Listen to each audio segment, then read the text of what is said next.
Salut tout le monde, j'espère que vous allez très bien.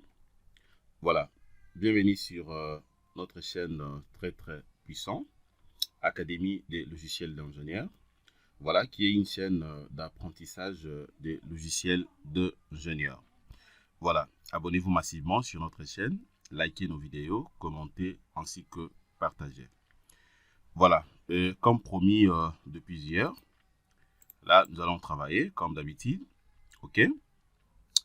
Donc, nous allons voir un cas très délicat. Ça, c'est une niche très capitale également. Ok, nous allons traiter donc les cas d'un radier. Voilà, c'est comme je vous avais promis depuis hier. On aura donc plusieurs formations à faire. Ok, mais nous allons commencer d'abord avec l'étude d'un radier plat, nervureux, d'un bâtiment R plus 9-1. Ok, voilà. Comment donc faire l'étude d'un radier plat et puis d'un radier nervuré de ce type de bâtiment dans Robot Structural Analysis. Alors, dès qu'on finit ça, la deuxième formation maintenant, nous allons voir le ferraillage d'un radier, toujours sur Robot Structural Analysis. OK? Alors, restez connectés, abonnez-vous massivement sur notre chaîne et puis posez des questions si vous avez des questions, mais aussi des suggestions. C'est comme je l'ai dit, Académie des logiciels d'ingénieurs, c'est une chaîne d'apprentissage. Et donc, en 2023, nous voulons vraiment que chacune des personnes puisse maîtriser très bien les logiciels de calcul des structures. Voilà. Alors, déjà, vous allez comprendre qu'on n'aura pas la possibilité de voir d'autres détails, comme mes collègues ingénieurs des fois me posent ce genre de questions. Ingénieurs, aidez-nous d'avoir aussi les détails. Alors, pourquoi je refuse des fois d'aller trop vraiment en détail pour ne pas que la vidéo soit très longue. OK? Mais déjà, étant donné que nous sommes en train de traiter les cas d'un radier général, si vous voulez peut-être comprendre déjà comment on prédimensionne un radier, comment donc déterminer les dimensions à ce qui concerne la géométrie d'un radier. Voilà, donc jetez un coup d'œil sur notre chaîne mère, Jinkunga Tutoriel. C'est là où vous allez voir, j'ai très bien décortiqué comment dimensionner un radier. Ok, vous allez voir donc, il y avait plusieurs parties qu'on a eu à traiter là-bas. D'abord, vous avez par définition ce qu'on appelle en réalité radier. Ok, et puis vous allez voir pourquoi on utilise un radier par exemple. Ok, voilà, puisqu'il faudrait que vous puissiez comprendre que d'une manière générale, voilà, donc on utilise un radier dans des cas principalement. Ok, il y a plusieurs astuces, mais d'une manière principale, on prend beaucoup plus des cas. Premièrement, vous avez, si par exemple vous avez un sol ou un sous-sol du bâtiment qui est inondable, donc c'est-à-dire que où il y a présence de l'eau, c'est-à-dire là, vous avez aussi l'astuce ou la possibilité d'utiliser un radier. Ok, donc dans un sol inondable, vous pouvez directement penser aussi en réaliser un radier, surtout par rapport à ce type de projet, étant donné que c'est un bâtiment qui va vraiment au-delà en hauteur, et donc vous pouvez utiliser un radier.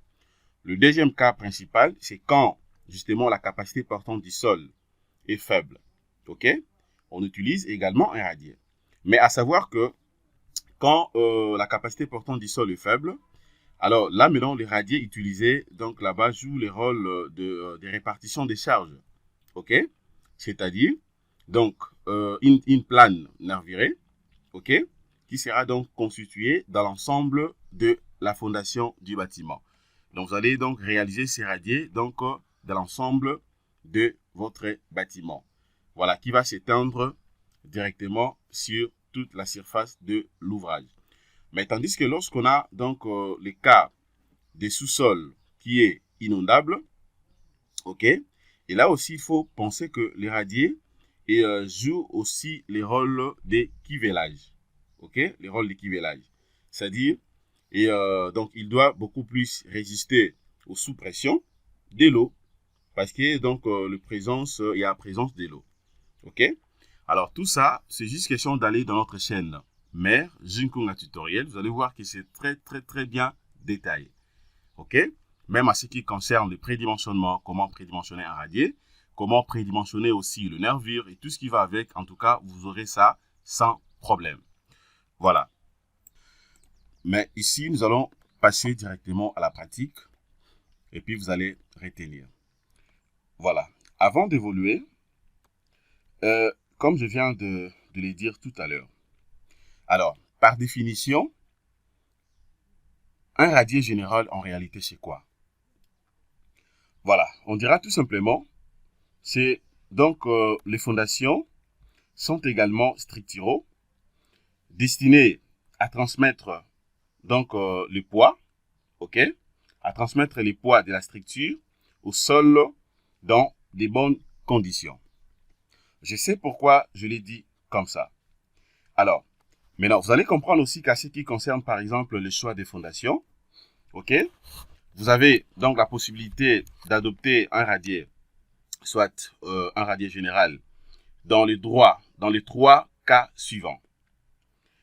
Lorsque la contrainte admissible du sol est faible, ça c'est de 1, vous pouvez directement penser à réaliser un radier, mais tout en sachant qu'un ingénieur doit aussi être beaucoup plus économique. Si par contre le bâtiment que vous voulez ériger, c'est un bâtiment qui n'étend pas vraiment au-delà en termes de sa hauteur, voilà, c'est un bâtiment peut-être R+5 ou bien, je sais pas, donc moins de ça, voire même plus de ça, R+6 et tout ce qui va avec. Voilà, c'est à vous, l'ingénieur, de calculer. Pendant que vous allez calculer le projet, vous pouvez d'abord voir, est-ce que si par contre que vous utilisez soit un radier, peut-être une fondation semi-radiée, ou bien par exemple une fondation en semelle isolée, mais là, vous allez placer tout simplement, vous allez renforcer la capacité portante du sol par la méthode de remanier les sols. Voilà, en plaçant peut-être des radiers sablés, est-ce que ça va aller? Donc si par contre ça tient, voilà, ça va aussi vous épargner de réaliser un radier général, puisque les radiers généraux, comme vous le savez très bien, c'est très coûteux. Ok? Mais parmi les éléments qui peuvent pousser un ingénieur de faire le choix d'un radier, retenez que on peut penser à réaliser un radier lorsque vous avez une contrainte admissible du sol faible. Le deuxième astuce, lorsqu'il y a présence d'eau souterraine. C'est comme je l'ai dit là. Donc, les cas d'équivalage. La présence de l'eau, vous pouvez penser directement aussi à réaliser un radier. OK? Et puis, de 3, lorsque vous avez donc une descente de charge beaucoup plus importante, OK, la descente de charge beaucoup plus importante, vous pouvez également penser à réaliser donc un radier. OK? Ça, c'est à ce qui concerne donc les choix. Déjà, on a vu sa définition. Et puis de 2, les choix de fondation.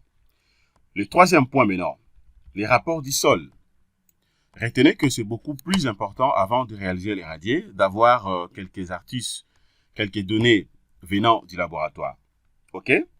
Voilà, par rapport au rapport du sol, c'est-à-dire après avoir effectué des essais, voilà, in situ au sein du laboratoire, il faudrait que vous puissiez d'abord comprendre d'abord si vous êtes dans quel type de fissuration. Est-ce que vous travaillez dans une fissuration qui est préjudiciable, peu préjudiciable ou comment? De 2, l'agressivité du milieu. Vous êtes dans quel type du milieu? Par rapport au sol, agressivité du sol, non agressif ou bien c'est agressif. De 3 maintenant, la capacité portante du sol. OK? La capacité portante du sol, là, vous aurez besoin de plusieurs éléments, notamment le fameux coefficient KZ. Le fameux coefficient KZ que vous allez donc appliquer justement au niveau du radier. OK? Voilà. Et donc, à ce qui nous concerne, après avoir donc évalué peut-être le sol, on va utiliser une donnée de 12 000 kN par mètre cube comme coefficient KZ. OK? Alors, le type du sol, on peut dire que le bon sol, peut-être c'est déjà à partir de -1 à mettre. Donc, -1.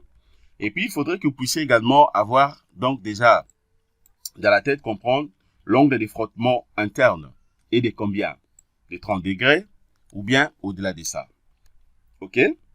Voilà. Dernier point très capital, c'est les combinaisons de charges.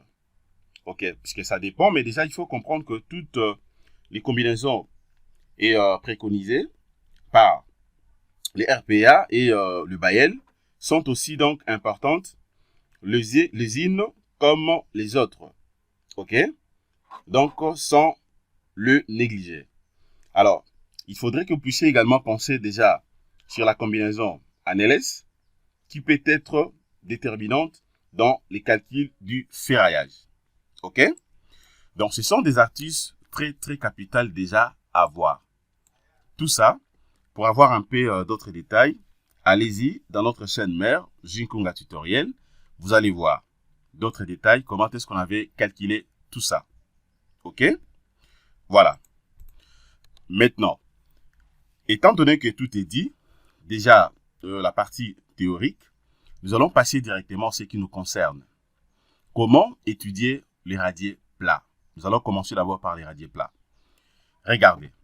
Vous allez voir ici que ça, ce sont de tout ce que j'ai eu à utiliser comme les chargements. Donc, on a appliqué le fait du vent suivant plusieurs directions.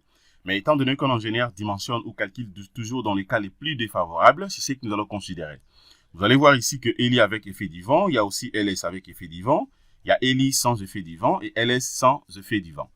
Voilà, donc il y a plusieurs mécanismes ou il y a plusieurs méthodes d'utiliser ou d'appliquer le calcul des structures. Alors, ce que je fais, c'est quoi? Je m'en vais d'abord sur la projection. OK? La première des choses à faire, c'est quoi? Je commence d'abord à supprimer et donc les appuis. OK? Je viens là, je prends appui, suppression. Je viens supprimer tous les appuis. J'enlève ça. OK, puisque je vais appliquer maintenant les radiers, modéliser en fait les radiers générales. Donc, je n'ai pas besoin d'avoir les appuis. Les appuis, c'est comme si j'étais en train de dimensionner, vouloir dimensionner ou étudier une semelle isolée. Mais à ce qui me concerne, je travaille sur un radier général. Donc, j'enlève les tout. Voilà, tout est parti, je crois. OK, ça restait ça. C'est parti. Je forme, je clique à vide. Je clique d'abord sur appui pour bien voir ça. Tout est parti. OK. Alors, déjà, et à ce qui me concerne, vous allez voir comment je vais modéliser rapidement donc le radier ici. D'abord, je vais d'abord définir l'épaisseur des radiers. Je viens là, je prends l'épaisseur EF. Je mets ça ici à côté. Je clique là pour vérifier s'il y a des éléments. OK, le radier plat est là. OK. Bon, ça, je vais d'abord supprimer. Je supprime ça. Je fais delete. Je supprime ça. Voilà, je vais rentrer là. Maintenant, ce que je fais, c'est quoi? Je vais créer d'abord les radiers. OK? Regardez ici, donc Z égale à 0. Donc, je suis vraiment au niveau de la base. Je viens là, je clique à côté. Je vais mettre d'abord les noms. Je mets radier. Je commence avec les radiers plats. Je commence d'abord à étudier les radiers plats. Radier général plat. Je crée seulement radier plat. Voilà. Après prédimensionnement, je me dis que l'épaisseur à considérer, je travaille avec une épaisseur de 50 cm. Donc, c'est ce que je... 50 cm. Je viens là, je mets aussi son épaisseur toujours 50 cm. OK? Maintenant, la couleur ici, je clique. Je vais faire les choix rapidement. Je prends quel choix? Je prends même ça. Voilà, les choix dépendent dans des études en 50. Je prends ça. Voilà. C'est quel type de radier que je vais étudier? C'est un radier uniforme. C'est bon? Alors, je viens là. Je vais d'abord faire le choix de matériaux. Je vais travailler avec le béton 25, c'est bien. Je clique paramètres d'élasticité du sol. Je clique là, très important. À ce niveau ici, je vais définir déjà le coefficient KZ. On avait dit pour notre cas, nous allons travailler avec un coefficient de 12 000 kN par mètre cube. C'est ce que j'ai pris. OK? Alors, l'élasticité tangente ici, la direction. Ici, ça dépend. Tout ça, ce sont des éléments que vous aurez à partir du laboratoire. Donc, ça dépend des types de la stratification du sol. Alors, si par contre, après les essais, le laboratoire vous a donné aussi donc les coefficients Kx et Ky, vous allez prendre ça pour insérer ici. OK? Alors, mais à ce qui nous concerne, ce qui est beaucoup plus important, c'est d'abord les coefficients de densité du sol suivant la direction des KZ. Puisque KZ, c'est suivant dans la direction, le sens vertical. C'est ce qui est beaucoup plus important. OK? Il faudrait considérer ça. Mais ça va dépendre tout simplement de l'étude géotechnique. OK? Et donc, à ce qui nous concerne, je prends ça. Les soulèvements, aussi, tout ça, ce sont des données que vous allez donc obtenir au niveau du laboratoire. Moi, je prends aucun et c'est tout. OK? Mais je voulais aussi vous expliquer un élément. Si par contre que je voulais calculer ces coefficients moi-même, je peux venir ici, vous cliquez d'abord ici sur coefficient de densité du sol. OK? Vous aurez d'autres exercices. OK? Là, vous allez d'abord définir donc les différentes couches du sol que vous avez. Vous définissez. S'il y en a 3, vous mettez. Et puis aussi, vous allez définir leurs épaisseurs. Vous venez maintenant ici. Vous donnez directement les chargements estimés de la fondation. Bien sûr, calculés. Vous allez définir la section, les dimensions des radiers A et B. OK? Et puis là, vous allez cliquer sur OK. Ça va générer directement les coefficients KZ. Ainsi de suite. Pour bien voir ça, allez-y voir sur la chaîne mère Jinkunga Tutoriel. Vous allez voir, là on avait calculé, donc je vous ai montré comment calculer les coefficients de densité du sol pour appliquer au niveau de Longrine. Donc c'est presque la même procédure, mais sauf qu'ici, vous allez considérer maintenant les radiers générales. À ce qui nous concerne, étant donné que tout est donné, donc on a déjà donc, les coefficients KZ, je fais qu'ajouter, et puis là, j'ajoute, c'est bon. Et là, c'est tout. C'est tout. Je viens là, je clique sur ajouter. Voilà, ça apparaît là, et puis je ferme. Ça aussi, je peux fermer. Voilà. Étant donné que cela est fait, je vais passer maintenant à la modélisation des radiers. Je viens là, je prends dalle, je clique à côté. Par rapport à la forme, je viens d'abord là, je vais chercher radier plat. Je prends radier plat. OK, modèle coque. Par rapport à la forme du radier, je prends contour. Comment je vais composer ça? OK? Logiquement, je suis obligé de définir, d'insérer les dimensions en utilisant donc mes axes, les lignes de construction. OK? Mais moi, je vais utiliser directement et donc les quadrillages, donc les pointillés ici. Je commence par ici, je clique. Premier clic là. Deuxième, je suis là. Troisième, là. Quatrième, là. Cinquième, je viens là. Sixième, je suis là. Septième, je viens là. Huitième, je suis là. Neuvième, je viens là. Dixième, je suis là. Onzième, je viens là. Douzième, je suis là. Et puis, 13e, je vais rentrer tout au début. Regardez comment j'ai composé donc le radier. Tenez, comprenez que lorsque vous composez les radiers, il faudrait que vous puissiez vraiment avoir beaucoup plus de précision. Puisque les radiers, étant que c'est une fondation qui est tellement coûtée, il ne faudrait pas que vous puissiez créer de dépassements inutiles. Voilà, donc je ne pouvais pas considérer ça comme, c'est comme si que j'étais en train de faire un radier, et donc à la forme rectangulaire ou bien carrée. Voilà, par exemple, modéliser d'ici jusque là, et puis de l'autre côté, voilà un peu.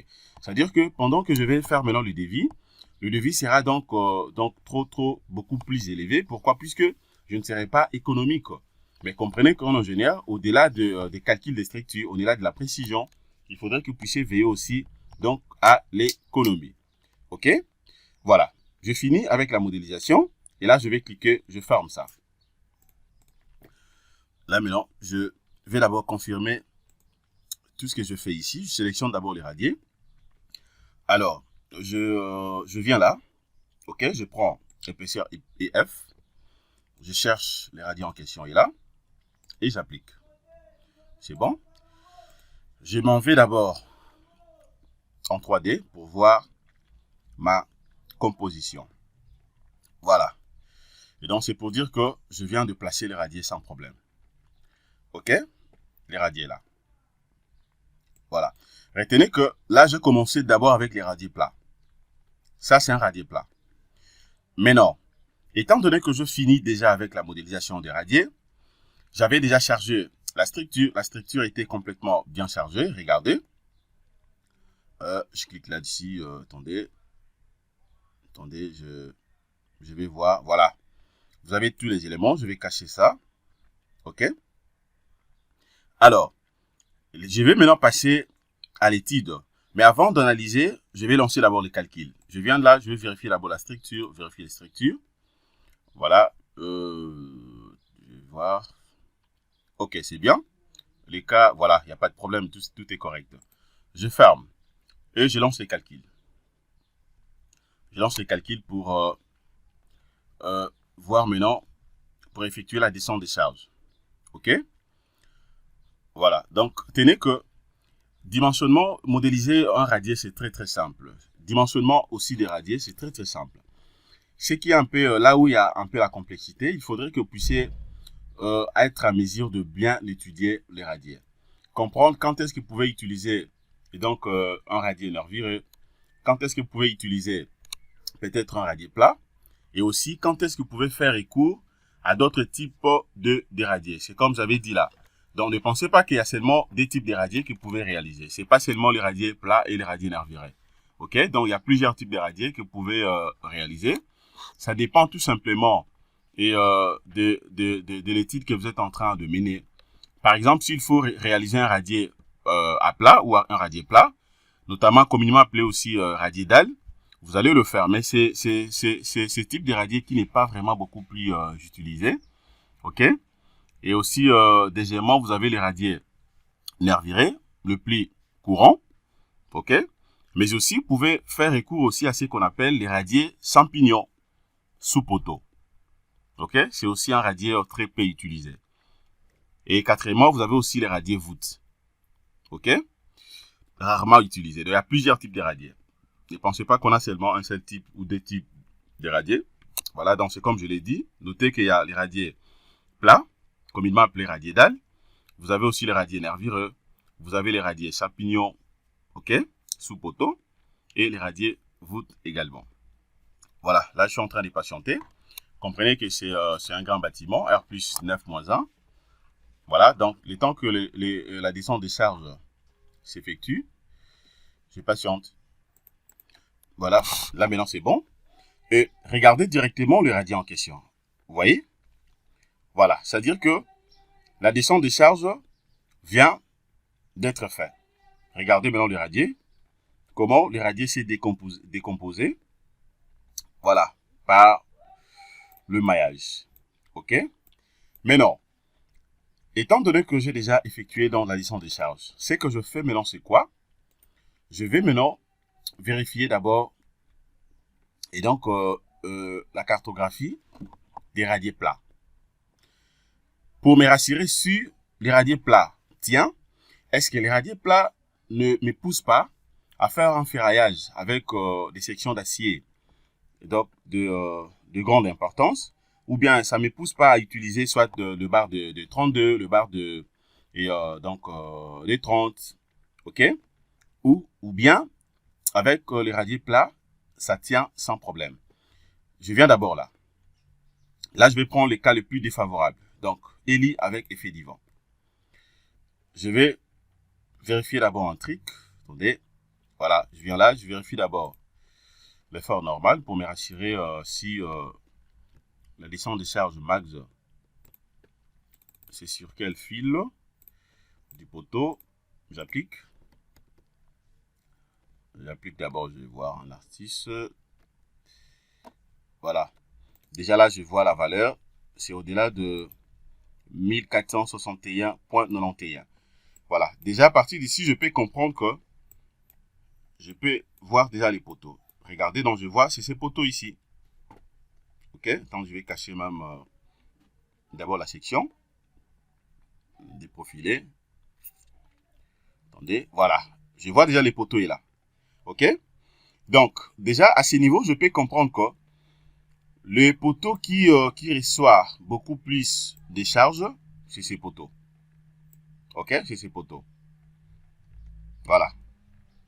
Donc, c'est là où il y a la descente de charge max. C'est à travers ces poteaux. Regardez, puisque partout là, vous avez de 1034, 1307. Mais ici, ça va jusqu'à 1461. OK? Donc, déjà, pour avoir ça en esprit, c'est ici. Voilà. Maintenant, ce que je fais, c'est quoi? Je m'en vais maintenant au niveau de la cartographie. Je prends résultat. Je vais prendre cartographie panneau. Je clique. OK. En première position, je vais vérifier d'abord la réaction du sol. Les cas ici. Je commence d'abord par ça. Je viens là, j'applique. Je viens là, j'applique. N'oubliez pas que là, je suis en train d'étudier d'abord le radier plat. Je suis d'abord au niveau du radier plat. C'est après, maintenant, après avoir étudié ces conorages, c'est là où on peut penser s'il faut faire recours au radier nervuré. Voilà, je vais cacher d'abord ça. Attendez, je viens là, je prends ça d'abord. OK, ici, je vais rentrer là, je prends rien et j'applique pour que ça soit bien vu.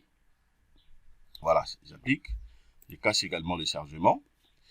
OK, je crois là, maintenant, c'est bien.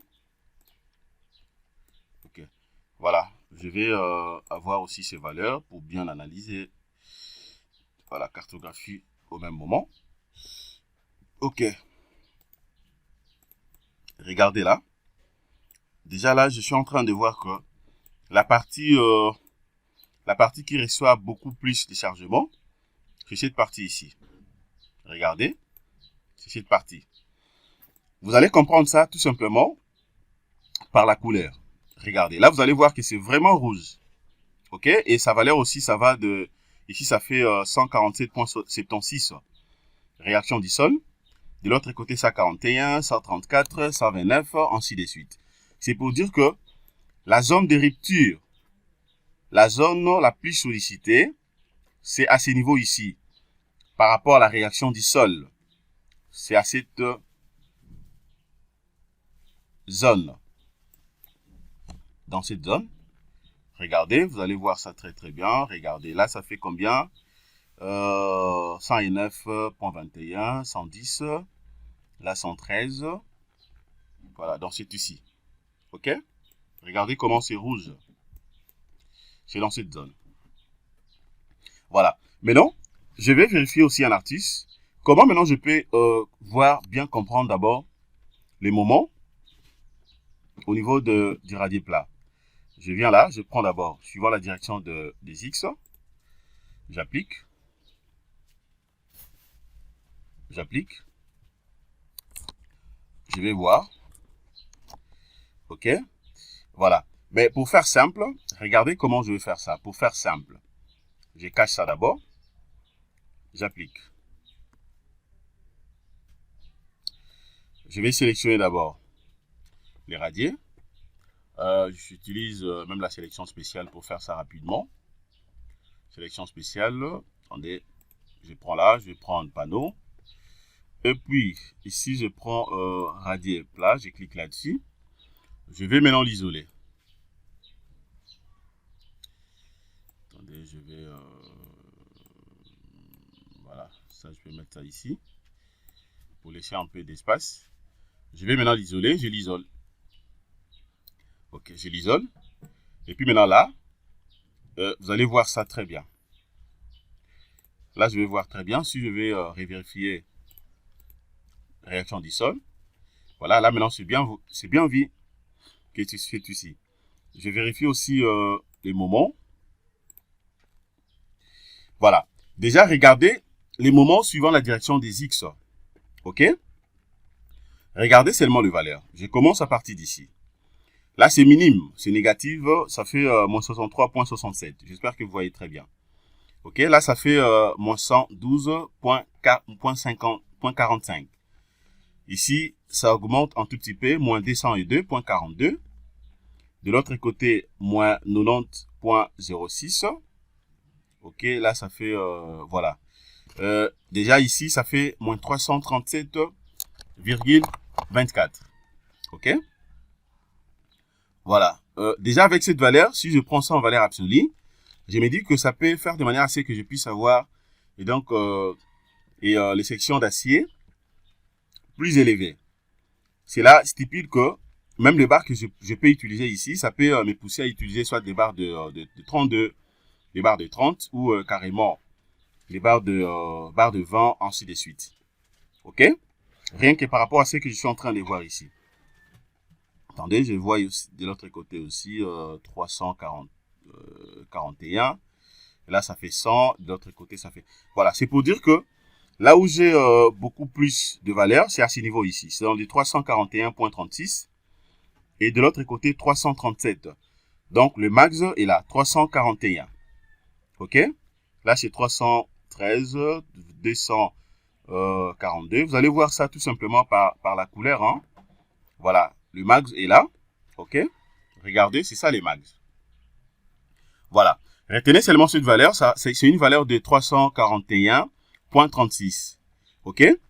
Alors, je vérifie aussi suivant la direction des Y. Et là, j'applique. Voilà, là, c'est 334. OK? C'est inférieur à 341.37. Je vérifie suivant la direction de X et Y. Là, d'ailleurs, c'est minime. Hein? C'est vraiment minime. Regardez, vous allez voir que c'est pas trop. Voilà, c'est pas trop 40, donc c'est minime.